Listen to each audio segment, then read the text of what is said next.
மாங்கல்ய தோஷம். மாங்கல்ய தோஷம் என்றால் என்னன்னு பார்க்கின்ற பொழுது, ஒரு பெண்ணுடைய ஜாதகத்தில் லக்னத்துக்கு 8ஆம் வீட்டை மாங்கல்யஸ்தானம்னு சொல்லுவாங்க. ஒரு பெண் ஜாதகத்தில் லக்னத்துக்கு 8ஆம் வீட்டை மாங்கல்யஸ்தானம்னு சொல்லுவோம். ஒரு பெண்ணுடைய ஜாதகத்தில் மாங்கல்யஸ்தானம்னு சொல்லக்கூடிய 8ஆம் வீட்டு அதிபதி உங்களுக்கு பார்த்தீங்கன்றால் நீச்சமாகிறது, பலகீனமாக இருக்கிறது. 8ஆம் வீட்டில் சனி ராகு போன்ற பாவகிரகம் இருக்கிறது. ஒரு பெண்ணுடைய ஜாதக ரீதியாக அவருக்கு, அந்த பெண்ணுக்கு அமையக்கூடிய கணவருக்கு பாதிப்பை ஏற்படுத்தக்கூடிய அமைப்புன்னு சொல்லலாம். ஒரு பெண் ஜாதகத்தில் 8ஆம் அதிபதி நீச்சமாக இருக்காருன்னா, சரியான நீச்சபங்க ராஜயோகம் இல்லாமல் இருக்கின்ற பொழுது அது மாங்கல்ய தோஷம்னு சொல்லலாம். அதுபோல் ஒரு பெண்ணுடைய ஜாதகத்தில் உங்களுக்கு பார்த்தீங்கன்றால் கலத்தரக்காரகன்னு சொல்லக்கூடிய செவ்வாய் உங்களுக்கு வக்ரகதியில் இருந்து, இந்த செவ்வாய் கூட கேது சேர்ந்திருக்காரு, சனி சேர்ந்திருக்காரு. இந்த மாதிரி அமைப்பெல்லாம் கூட பார்த்திங்கன்னா கேது சேர்ந்திருக்காரு, சனி சேர்ந்திருக்காரு, 2 பேரும் ரொம்ப பலகீனமாக இருக்கிறாங்க. இந்த மாதிரி அமைப்புகள்லாம் கூட உங்களுக்கு கணவருக்கு ஆரோக்கிய குறைபாடை ஏற்படுத்தக்கூடிய அமைப்பு சிறிதளவு மாங்கல்ய தோஷம்னு கூட சொல்லலாம்.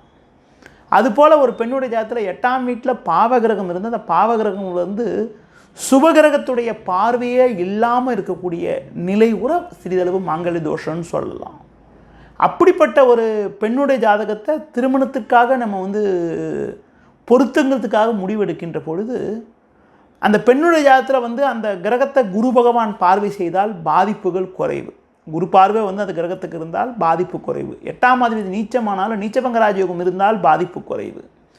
அப்படிப்பட்ட ஜாதகத்துக்கு வரன் பார்க்கின்ற போது, வரனுடைய ஜாதகத்தில், அதாவது கணவராக வரக்கூடிய ஜாதகத்தில் ஆயுஸ்தானம் நல்லா இருக்கா, 8ஆம் அதிபதி நல்லா இருக்கா, அதே மாதிரி சனி நல்லா இருக்கா, ஆயுள்காரகன் சனி நல்லா இருக்காரா, அடுத்து பார்த்திங்கன்றால் சனி பகவான் சர்ப்பகிரக தொடர்பு இல்லாமல், கேது தொடர்பு இல்லாமல் இருக்கா, ராகு தொடர்பு இல்லாமல் இருக்கான்னு பார்த்து நம்ம திருமணத்திற்காக முடிவெடுக்கணும்.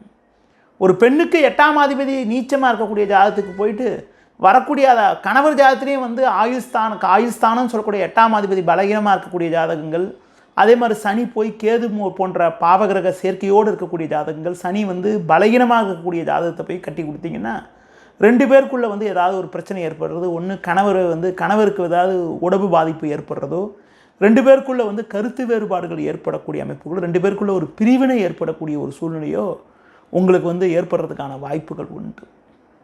அதாவது 8ஆம் அதிபதியை ரொம்ப ஒரு பெண் ஜாதகத்தில் கல்யாணத்துக்காக பார்க்கின்ற போது ரொம்ப முக்கியமாக பார்க்கணும், கவனமாக பார்க்கணும்.